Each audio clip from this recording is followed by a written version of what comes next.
Hello again. Same day, different attire. Jumped in the shower, finished cleaning, did what I gotta do, and then I'll straighten up, of course, at the end of the day. So, from my house to yours, I'm gonna make a famous Italian dish, at least famous amongst Italians.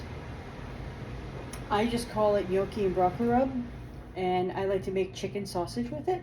So, it's very important, especially leafy greens like this.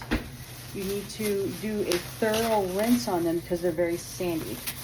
So I'm going to show you my little trick and what I do. So what you want to do first is you want to just get this out of this here. So it's fresh broccoli rub. All right, see how dirty that is? Yeah, you want to get all that out. Very important. All right, so this is what you do, right? I just typically fill a pot of water and shake the hell out of it. Break it up a little bit, just shake it all out, and I'll show you all the sand that comes out the bottom. Plus, you don't know who's been handling this and whether or not they washed their hands, you know.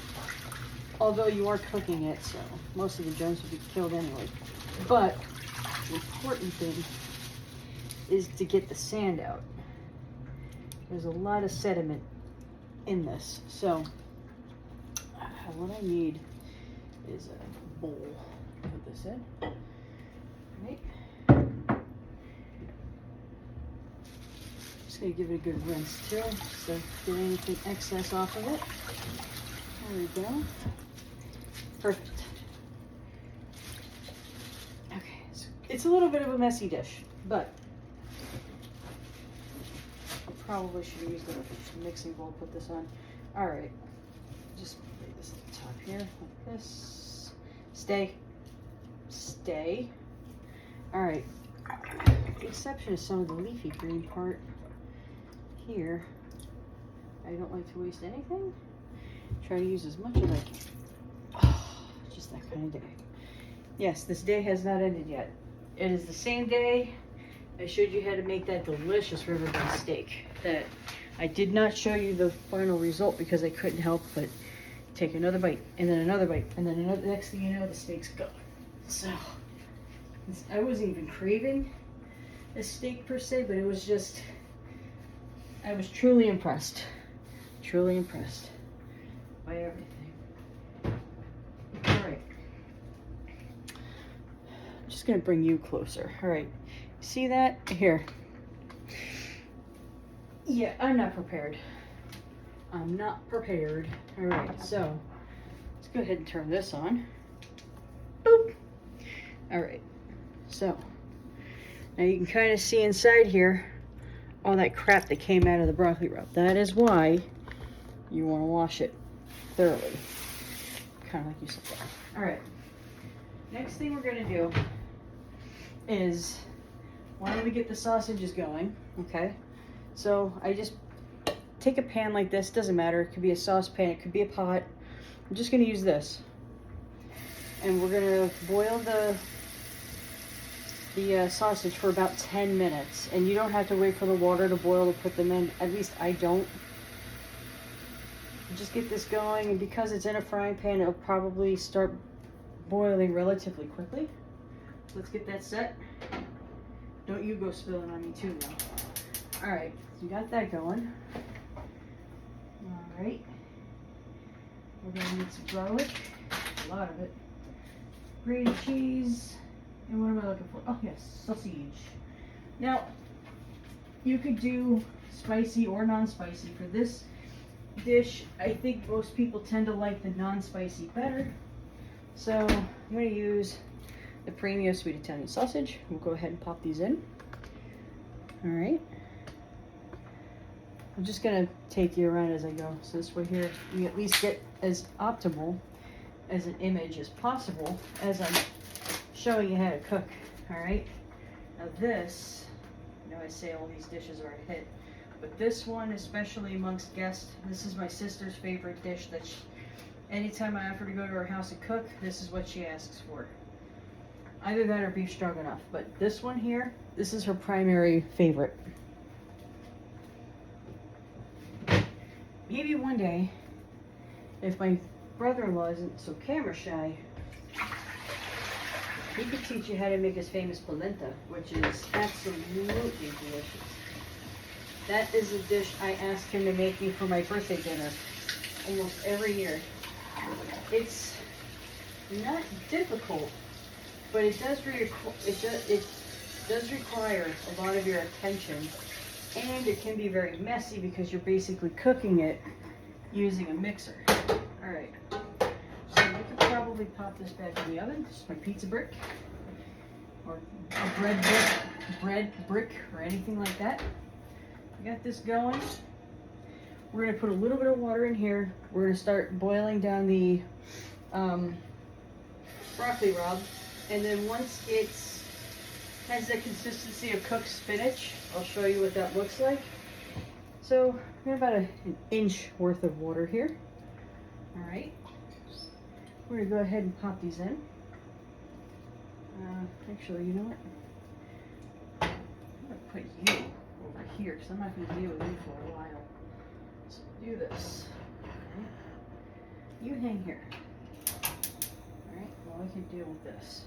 Ow. Alright.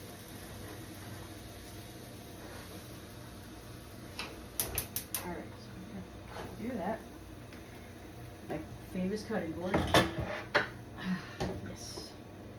Okay, here we go. A decent cutting knife. Right here. And we are just going to cut off the very ends of the broccoli rabe. It's almost like asparagus. The ends can be a little tough and a little chewy, so I'm just gonna, you can see the excess water is clean. That's a good sign. Can you see it? There you go. Good sign. Okay, set that aside. You don't have to really worry about making this shorter. I mean, it looks kind of nice when it's elongated in your dish. So I'm just gonna, well, we'll borrow you again. Boop. All right. Just cut the very ends off. Very ends, or it's like a portobello mushroom. You just want to get that dead end off of it. You know, asparagus, it's very tough halfway through, but the trick to asparagus is you break it, and wherever it breaks off, that's where you that's where the good meets the bad, and the bad part comes off. I will show you that when I make asparagus. Little trick. I think most people know it, but I didn't learn it until not too long ago, so I don't know how many people actually know that trick. My mom taught me that later on because she saw it on a YouTube video somewhere. So I was like, okay, I'm today's years old learning that. All right. There we go. Yeah, I really don't like wasting too much. So what my father and I do with asparagus is we take the bottoms, the rough bottoms from the asparagus, we boil it in water, and you drink the asparagus water. It's very good for you. And also the leftover asparagus that you boiled in the water as well cleans your kidneys. It cleans you out. So a lot of good qualities found in asparagus, and a lot of those qualities come out in the water, and you're kind of just left with the vegetable.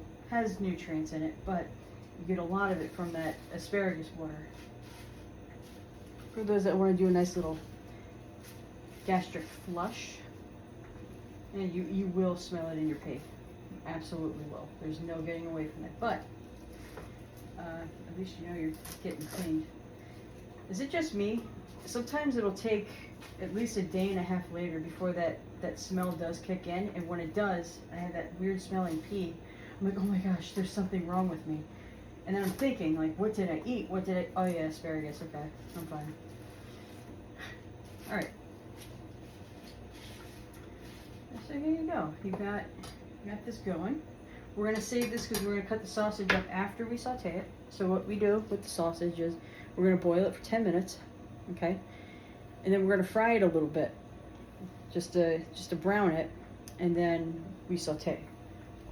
So once the sausage starts to boil, that's when you count down 10 minutes.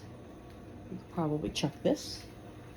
Or you can boil this in water and drink this too, but it's just not even a handful, so. Alright, so we're gonna put on a lid. We'll put a lid on that so the steam cooks the vegetables on the top. So let's do that.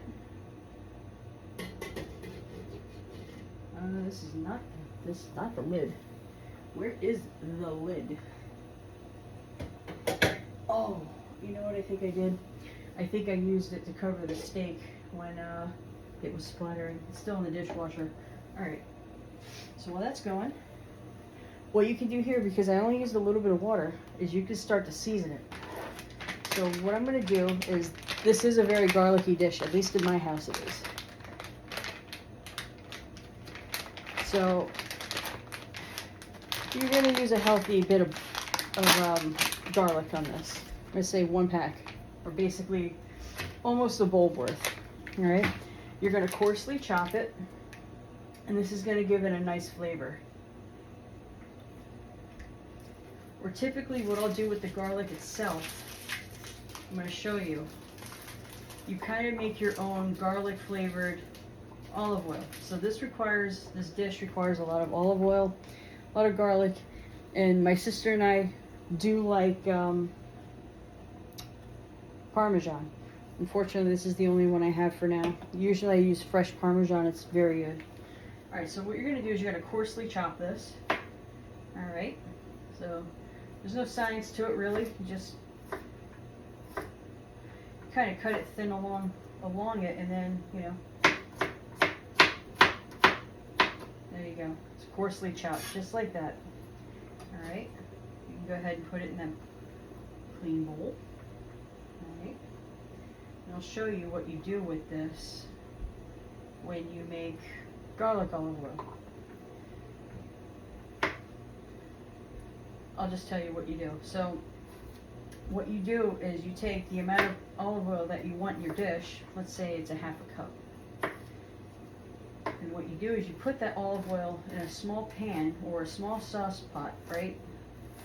And then you put the garlic in that olive oil, and then you cook it on low. Not enough for the oil to start sizzling, just enough for it to heat up and allow the oils from the garlic to infuse it, and it comes out so good. And that does add flavor to this dish. So I'm not going to saute the garlic. I'm going to infuse it in the olive oil. You could do that with olives too, if you want to kind of give like a little bit of an olive oil kind of flavor to it.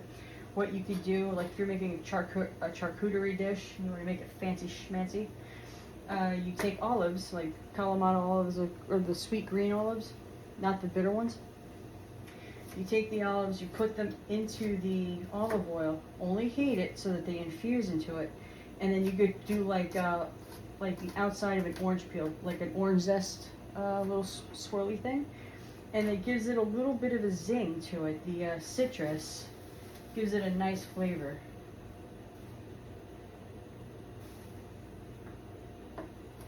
Alright, well, let's see.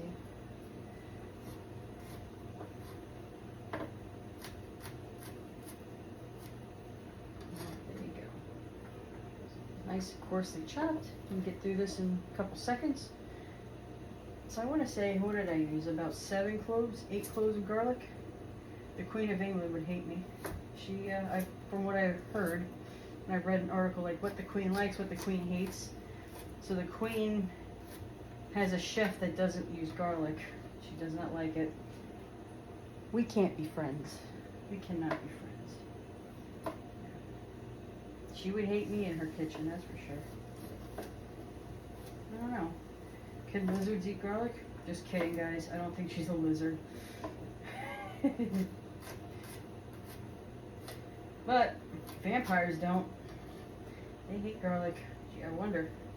Sometimes I wonder. Maybe that's why they never came after me as a kid. My blood's full of garlic, so keep your kids safe, everyone. Feed them garlic. Story time. When I was little, my mom would chop garlic.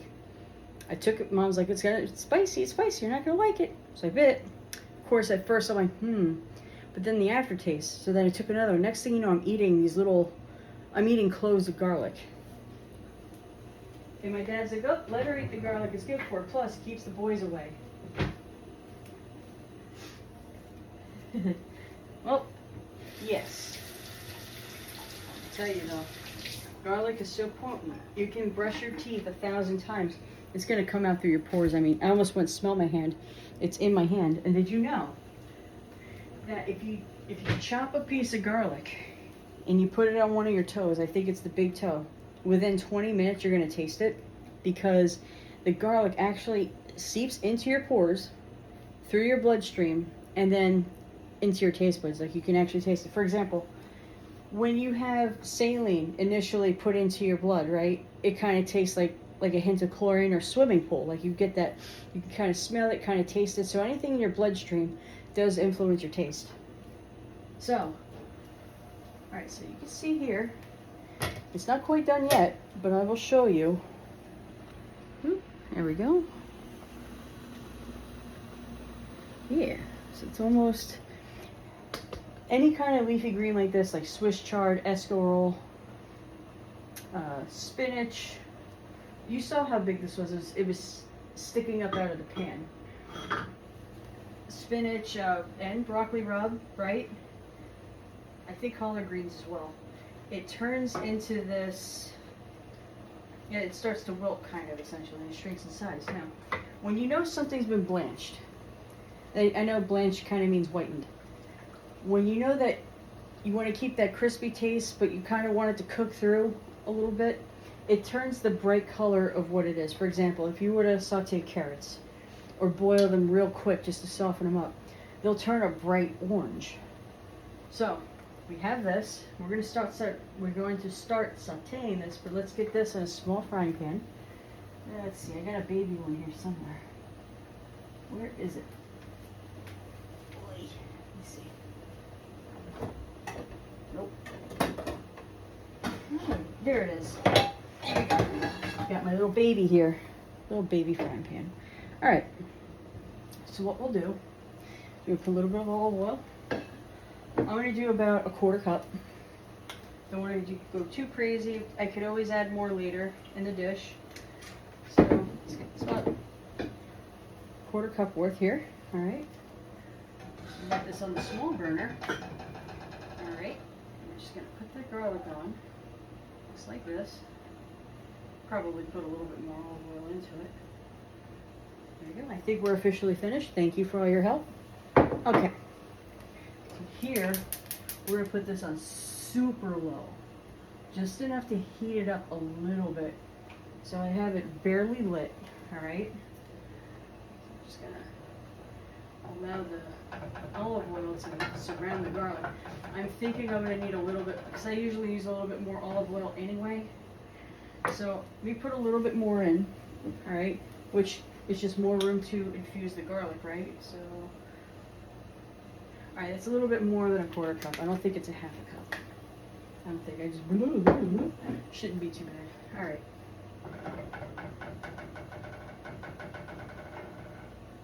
Oh, there's it. I found it. I knew I had a missing garlic butthole. Here we go.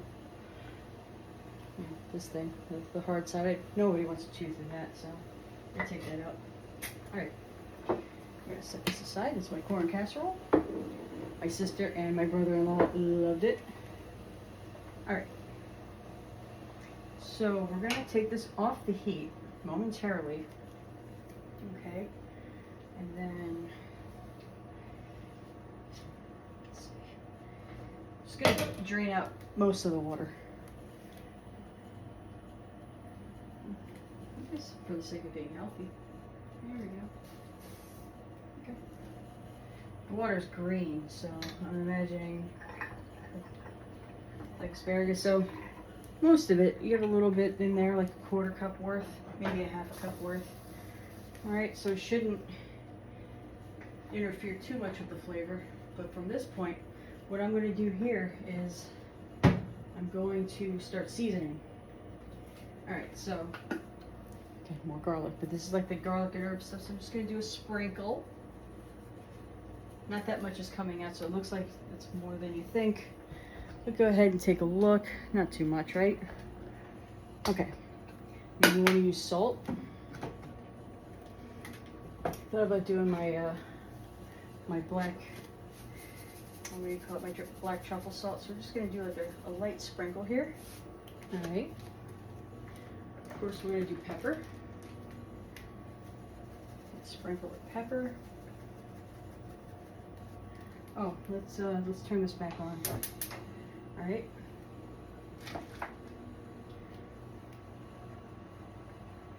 The water's gonna boil off of it, and then what I'm gonna add is white wine. I just do the cooking wine. Let's see here. Let's not get too difficult.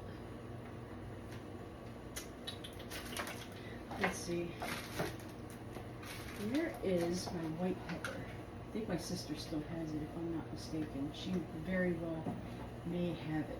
So, I think we're at a loss there. Alright, that's fine. I could have sworn I ordered her one. I guess I didn't. Alright. Okay. Alright, so that's going. You don't want this too hot. You should be able to hover over there without feeling too much heat, right? Alright. I'm going to go ahead and stir this up a little bit.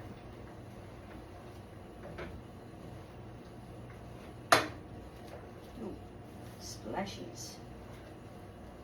Alright.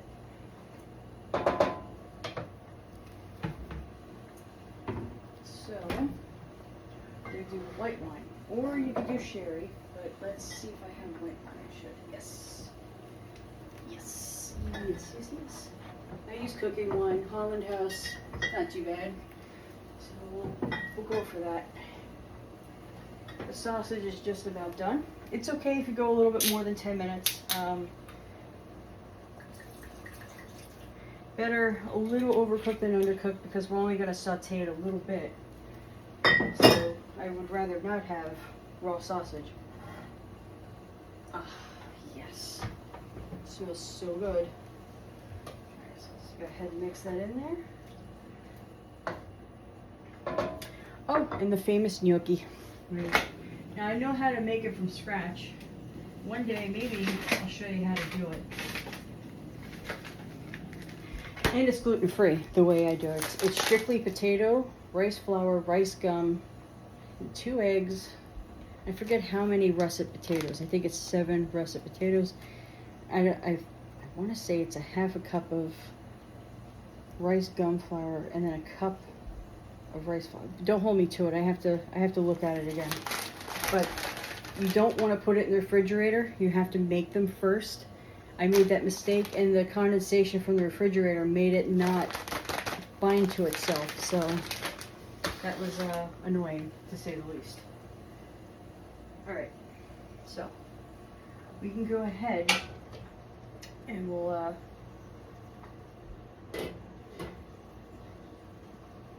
I can smell that garlic. Oh gosh, it smells so good. Oh, I need my clampers.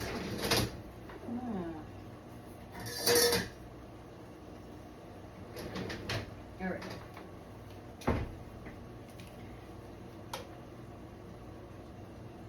Boop.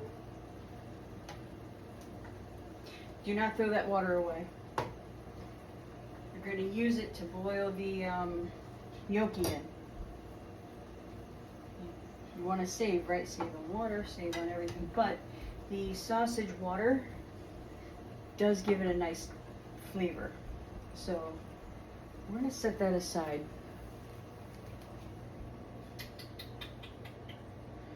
I guess what I could do is use this bowl. Unfortunately, I have white wine. I can always add a little bit more. All right, so we're just going to relocate this. Ow. All right, we'll put this in afterwards. Seems like a very backward way of doing this, I know, but my resources are kind of limited. Look at that. Remember how overflowing it was? Now it all fits right in your bowl. All right, so we'll keep that in there because it does have the wine. We'll go ahead and pour this in. we'll get this ready for the gnocchi.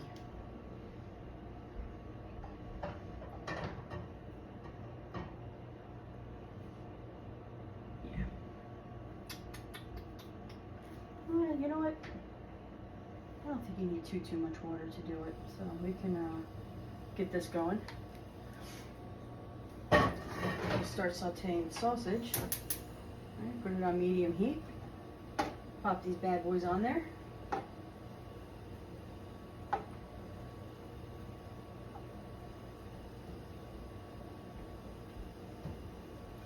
So, just for safe measure, I'm going to put a little bit more water in that.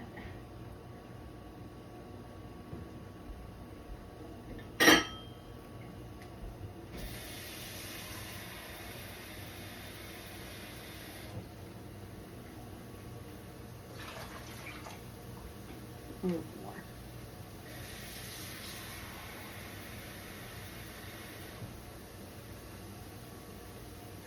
There's a Persian biryani dish where it's like, oh my god, you're reusing the meat sauce? Well, when you make Persian biryani, you boil an entire chicken. And you save that water to boil the rice in. Because then you, ooh, shoot, that was not supposed to happen. There we go. It boiled. It was not supposed to do that. But very good. So we're just gonna let that cool.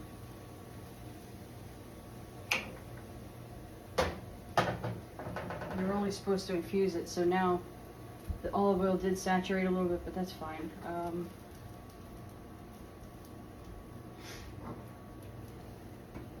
Let's see here. Not quite browning yet. It will. Just close my curtains real quick.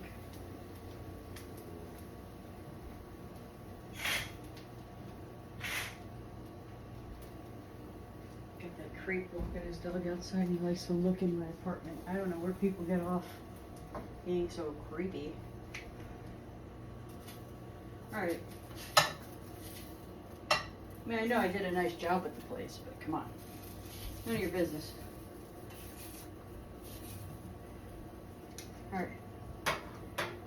That's going. This is going to start boiling soon. Oh, felt that. That explains it. Put a little lid on this. It stays inside. Let that start browning, and once it's brown, chop it up, pop it in. Hopefully this will be done by then. Typically, well, this is a pretty good brand. I like it a lot. It tastes like it's fresh. Fresher than if you were to just go to the normal frozen section. Let's see. How long do you cook it? 5 minutes. Yeah, that's about right. When you make it from scratch and you don't refrigerate it, you just leave it out. You just pop it in the, essentially they're like a dumpling. You just pop it in the pot, you boil it for, about 3 minutes, if that, and then take them back out. That was done. All right.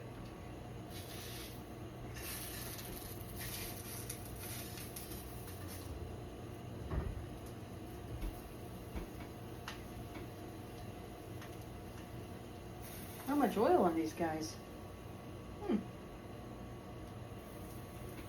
The reason why I like to brown it, again, you kind of have that hint of charred taste to it. That golden brown kind of taste. You know what I'm talking about. If you just boil it and throw it right into the pot, you miss out on that little bit of extra flavor. So you have that. So it's funny how talking about the scare event. Let me just take a piece of this.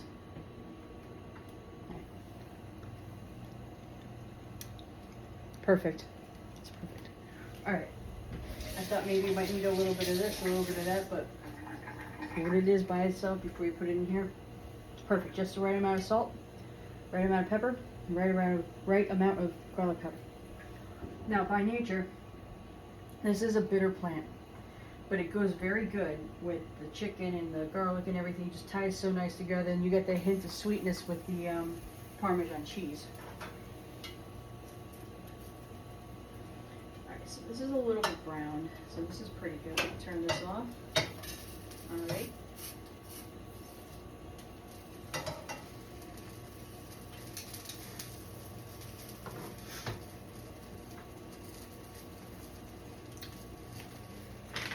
go ahead and start putting things away as I go.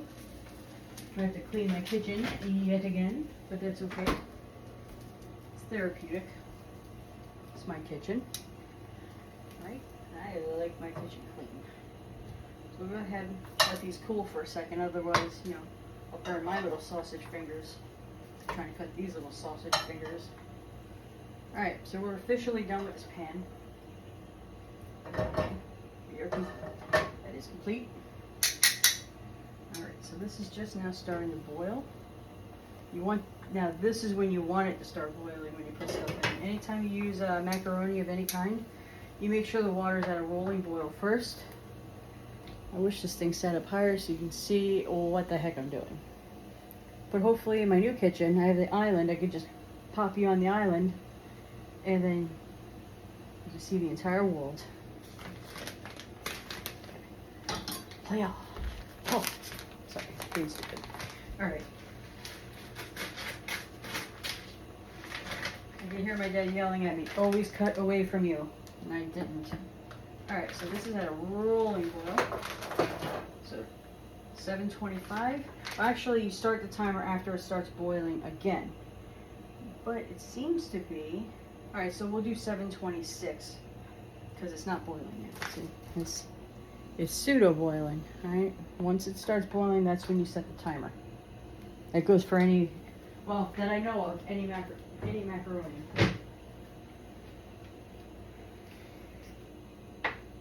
Alright, so while that's going, I'll get a colander ready.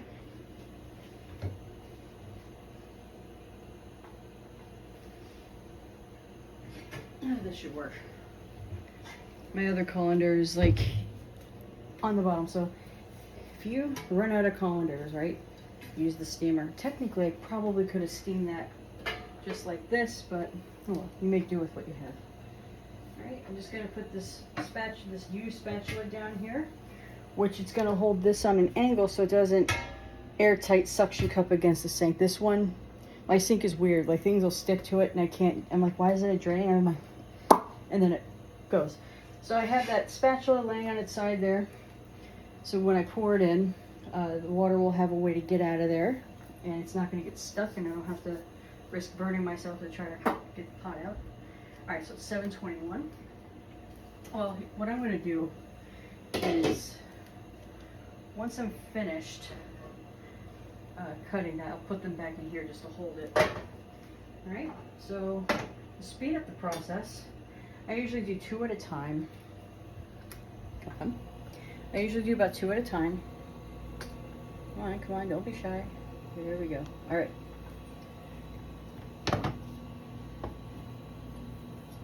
I do nice thin slices.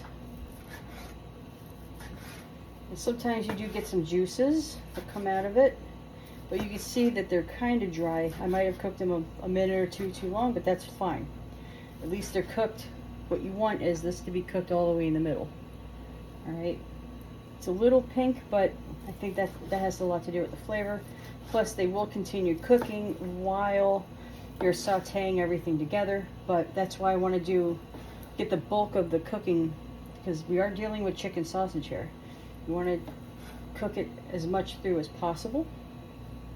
Alright, I'm going to go ahead and I know, what I'm doing is pretty dangerous. I'm just reaching over boiling water. There we go. Alright. 3 here. Let's get your job done 3 times as fast. Thin slices here. Okay. It's perfect. You smell that garlic, man. It smells so good. Another trick to wondering when macaroni such as gnocchi, raviolis, things like that is done, is they typically float to the top when they're done cooking. So go ahead, put that in there. It's just the way my kitchen's laid out. Like I wish I had a counter on that side, and I think I do in my other kitchen, my new one. But I've actually dropped a sausage in here before, and I'm like, oh, I guess I have sausage flavored gnocchi. And I'm like, wait a second, why not save the sausage water and put it in the gnocchi? All right. So it's not quite floating yet, but mentioning the scare event. So I was in the car and I'm all fired up, right? I didn't share it on YouTube because I said some things that might get me flagged. Okay, it's not like I said deep secret information now. I'm not one of those. Okay. Oh, speaking of intel, one thing that Derek Johnson pointed out that I agree with, that was annoying me, and when he said it, he was saying what I was thinking, essentially. You have some of these podcasters out there. Now, I don't think they're doing it for the publicity. You know what I mean? I'm going to give them that benefit of the doubt. You know what I mean? Because at the end of the day, we are all patriots. We are all in this together. You know, we do love this country. We want to see it get better again. But sometimes there's almost like that hint of, I came up with the information first. And it's really not about that. Now, the reason why I'm here talking to you about it is because maybe, even though what I have to say is very milky and a Cliff Note version of what a lot of these excellent people are out there explaining, for someone who may have never heard of it, you know, at least I guess it's like patriotism light. It's like a very light version. It's I don't want my door to be closed to anybody, including liberals, right? Because at the end of the day, I'd like to think that many of them want to see a good country as well. It's just their approach to it is very different from ours, and they don't want to be told that their way of thinking is wrong. Nobody wants to be told that, and I understand. I mentioned on an older video, ooh, maybe I did overboil these. I don't know, it said 5 minutes. Alright, well, these are more like dumplings than they are gnocchi. Alright, here we go. Yeah, I'm batting 1,000 today. And I'm not talking home runs either. Just... Alright. So I mentioned that Don Jr. had made a post on Facebook talking about the interview with Greg Gutfeld and Trump. Okay? And of course you do have the trolls on there that are on Don Jr.'s page saying, oh, good riddance to him, he's a loser, blah, blah, blah, blah, blah. Okay. Alright. Number one, Don Jr. sees his comments. Yeah, he's still posing, he doesn't care. Alright. He's the son of one of the greatest presidents of all time. If it doesn't get to him, why should it get to yourself or myself? Now, I made the comment saying, you know, talking about the class action lawsuit against big tech for censorship. So I said, let me know. Oh, geez, this is more like mashed potatoes. Let me know because I went in on that action, right? Funny, you know what I mean? But, you know, some of these liberals, maybe even some conservatives, attacked me, right? And I'm like, man, and I didn't look at it like, oh my God, how come you're saying this to me like that? Oh, woe is me. No, what I saw was, you know, people who are sound asleep, but they're just like kicking and screaming at you, you know what I mean? Like, okay, if you see a wounded animal, one of its first instincts, if it doesn't know you and it's scared, is to attack you and or run away. That's what I see a lot in these, you know, many people call them trolls, opinionated people, right? That's what it comes down to. Eventually, you know, some of them will hashtag walk away from that belief system. They'll see how quickly their fellow liberal friends will turn their backs on. There's many examples of that. So I don't look at it like it's a personal attack on me, because I responded to him. I said, I forgot what I said. Oh no, I didn't respond to him. Somebody else defended me, right? Saying, you know, blah, blah, blah, blah, blah. So then I message the person defending me. I said, don't waste your time or arguing with people like that. You know, they have their way of thinking, and you know, it's next to impossible to change. It's after a certain point. You know, eventually they'll wake up. So then the guy came back at me, the one who said the initial mean comment, saying, you know, it hurts me to see that you guys are so brainwashed. It smells so good. So now I'm seeing a different perspective. It's not like, I don't think they hate us. You know what I mean? I don't think that's the case. I think what's happening is they have their way of thinking. They were brought up on it. It never hurt them until now, but even still, they don't think it's that. So, you know, they're trying to bring people to their side, and their way of thinking, it's like a reverse gospel. If I could win one person over, I'm going to keep beating people in the head with it, right? So that's what I saw happen. Unfortunately, the gnocchi kind of turned into like mashed potatoes, but this is basically what it is. Now, some people, like one of my friends, he's from, I forgot what part of Italy he's from. What he'll do is he'll saute it and then lay it out on a baking sheet and put it in the oven to crisp it a little bit. And then he'll saute the gnocchi, and he makes from scratch. And which gnocchi's not too difficult to make. It's a pain in the neck, that I will tell you, but it's not difficult. It's not. I made it for my church. And this was 100% from scratch. I made it for my church, with the exception of maybe a couple kids who don't like bitter tastes. My pastor, along with a lot of the elder folk, absolutely loved it. Even some of the teenagers, you know, liked it a lot. Now, typically when I cook for my church, I do two main dishes. So I did that one along with, I did a cauliflower casserole. And I said, this is like healthy mac and cheese. It's a healthier dish, but I wouldn't say it's healthy because it does involve Velveeta. So, but it's a better option than if you were to eat straight up macaroni, because macaroni has a lot of sugars and things like that in it that does boost your cortisol levels. So, in lieu of using macaroni, we use cauliflower. And some people do cauliflower and broccoli. I just do cauliflower. It's delicious. So, give this a little taste. You know, the gnocchi, it's over. Yeah, the thing with gnocchi, I should have, when I saw it initially first start floating, I should have gone ahead and dumped them out.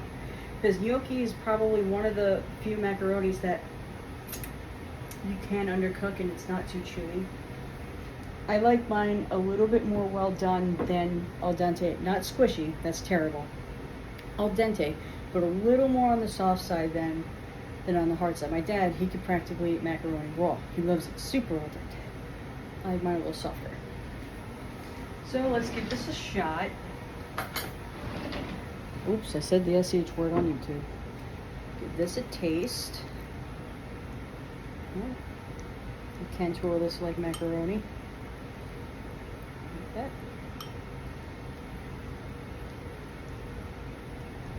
Yeah, this is a big bite. Oh, we're just gonna cook it cool a little bit. You can actually smell the garlic infused olive oil in this. What I should have done was I should have put a little bit of seasoning. I should have put a touch of salt in it, and it does kind of give it a zing, a good zing, like that salt that, you know what I mean? So what I'll do is I'll do a tiny sprinkle, just a little sprinkle here. Okay. And it. That's my black truffle salt, by the way.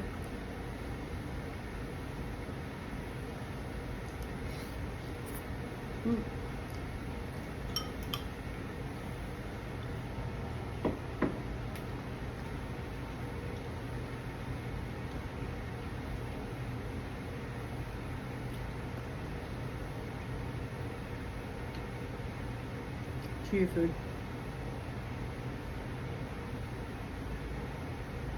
Broccoli rabe is cooked perfectly. Sausage is great. The only thing is the gnocchi is very mushy. Is it bad? No, it's almost like you're kind of making this with mashed potatoes or polenta. We could do a polenta like this. So my favorite polenta dish is when you take the broccoli rabe, you saute it, and then you do the polenta. And all polenta is cornmeal and water, like a thin grade cornmeal. And you fill the water. I don't know how to do this. This is Tony's thing. You fill it up just so while it's cooking, you stir it, and then you do need a stainless steel pot because you use a mixer while you're at it. So my brother-in-law's idea was he put a paper plate behind it so the backsplash of all the polenta doesn't fly out of the thing. It's very messy. So you're mixing it until you see that consistency of polenta. It's almost like I guess it's kind of like this consistency. It's kind of like a little bit mushy, like, you know what I mean, polenta. And then before it starts to solidify, you put the broccoli rabe in, you mix it real good, along with sauteed garlic and oil, and then a load of Parmesan cheese. And let me tell you, it's a very it's a very money-saving dish because all you need is a little bit of polenta, and you only use enough to. I'll show you. I think this might be a little bit more coarse grade. But this is polenta here. If this cornmeal is a little thicker, so it's almost like grits. I kind of like mine thinner, but I didn't get the right one. So you just use this and maybe like a cup or two worth, and it fills a casserole dish. Between that and the broccoli rabe, and if you want to throw some sausage in there, you can do that too. But I like mine vegetarian, to be perfectly honest. With that particular dish, because I feel like sometimes the sausage might be too much. So I just appreciate the taste of the polenta, along with the garlic and everything else, and then you have that sweetness of the cornmeal at the same time. So it's absolutely delicious. What was I saying? It was really good.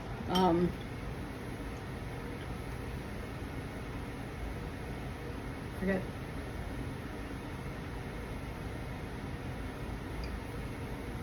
His sister wants to watch the Mario movie. I downloaded it. Oh, so I was very spirited about the scare event. Oh, and then I forgot to tell you this.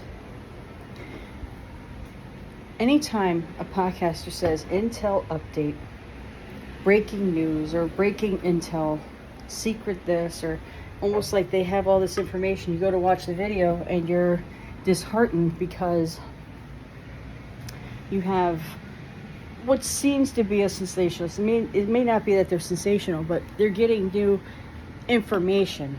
So intel just means intelligence or information, right? So it's not necessarily that they have a connection to a Q source, but the ones that claim that have a connection to Q run. Okay. You want to avoid sensationalism, and also you don't want hopium either, alongside of fear porn. So those are just a couple of things to stay away from. So going back to this, I don't know if someone saw my video, or if I just happened to. Sometimes I think we have like a collective conscious when you wake up, and it's like we kind of feel the same thing at the same time. I've noticed that. Like everybody kind of talks about the same thing incidentally, even though they don't really contact each other. Not to say that they don't watch each other's video, but it'll be like almost at the same time. So I doubt that that's always the case. But I was very spirited that morning talking about the scare event. My thoughts of it was that it's going to be the invasion, a ground invasion attacking the land, and that we're told to go inside because of all this stuff that's happening. Attack is imminent, blah, blah, blah, blah. So then other people are talking about scare event, and I'm like, nope, that's not it. Nope, that's not it. Nope, that's not it. But then one person, he's a chiropractor, I can't remember his name, he was doing a whole bunch of studies with the COVID thing, saying that snake venom is related to it. Because the symptoms that different people have between the blood clotting, the neurological disorders, breathing difficulties, all those things line up with how different venoms from, say, cobras, crate snakes, and different things like that, how it reacts to the body, depending on where you're getting this infection from. And somebody did a thing called Watch the Water, and we're all thinking, the Suez Canal, a lot of things are water related with this, and it has multiple meaning, but nobody thought, until I saw this chiropractor, that do you remember when people were putting their COVID test in the water and it came out positive? And then when they did the drainage, when they didn't test the water coming in, they tested the water leaving, that they found COVID in the sewage. So we're all under the impression that we're pooping it out. Well, what about all the water that's draining? So there must be some kind of exposure to it somewhere, and they said that our water systems can be attacked, and that was said by I don't know if it was the World Economic Forum or what. So you have that. So they're saying that there's a disease out there that's worse than COVID, that's like Ebola or something like that. I don't know what it is. That could be a scare event, when you see people bleeding out of their eyes or whatever, it's going to make people want to stay in, or people are awake now and they're not falling for it anymore. I don't know what's going to happen. So initially I'm thinking, no, that can't be it. We've already gone through that, right? And if I thought there was a scare event, I thought COVID was, because I was afraid for my life, because I'm watching people drop dead. And I had this nurse that I work with saying that she was working in the emergency room that night. Somebody walked in, fell down, and died before he hit the ground. And then they took an x-ray of his lungs. It looked like he had glass in his lungs. So I'm like, crap. She goes, you don't want to mess with this. So here I am with a surgical cap, a mask, face shield, surgical gown, going to the grocery store, which everything, and a pair of gloves. Of course, and then I come home and wipe everything down with a Clorox wipe, which, yeah, that was healthy. Anyways, so I understand where people come from when they get scared. I don't think that another pandemic is going to be the scare event. I think it's going to be, because you're watching it on the news right now, talking about this invasion and then talking about the war in Ukraine. Maybe this will also, it'll be a kill two birds with one stone situation. Maybe they're going to say, we can't send nukes over to, what's it called, Ukraine. Can't do this, can't send reinforcements to Ukraine. We have problems of our own because we have this invasion to deal with. And then who knows, maybe Ukraine will, I have no idea. So it's just a couple ideas. I like to think outside the box based on the information I'm receiving, based on the research that I'm doing, and based on the knowledge I have. And I don't know if anybody else has thought of it that way. I'm not sure, but I'm just putting it out there. We're supposed to talk to each other. We're supposed to come up with different ideas in different situations, because the more you think and the more you practice and get yourself educated, the more prepared you're going to be for whatever situation. I'll give you an example. You take a martial arts class. Okay, if someone throws a fist at you, this is how you block, this is how you do it. And there's 3 ways of blocking it. Somebody kicks you, there's like 3 ways of avoiding them or running or whatever. Same thing with what's going on here. So when we're talking to each other and we're just exchanging ideas and information, one day one of us is going to be like, wait a second, I got it. And all these puzzle pieces that we're throwing out there is going to come together. So maybe a big podcaster might stumble on my video, right? And then I'm going to say something that I thought nothing of, but I just threw it out there. And it was a puzzle piece that he's been looking for. So now he has a whole new bit of information that he can go off of. He'll do the research based on what I said, see if it lines up with everything. So that's why I think it's a good thing that we all speak to each other. We need to, that's my sister again. We need to,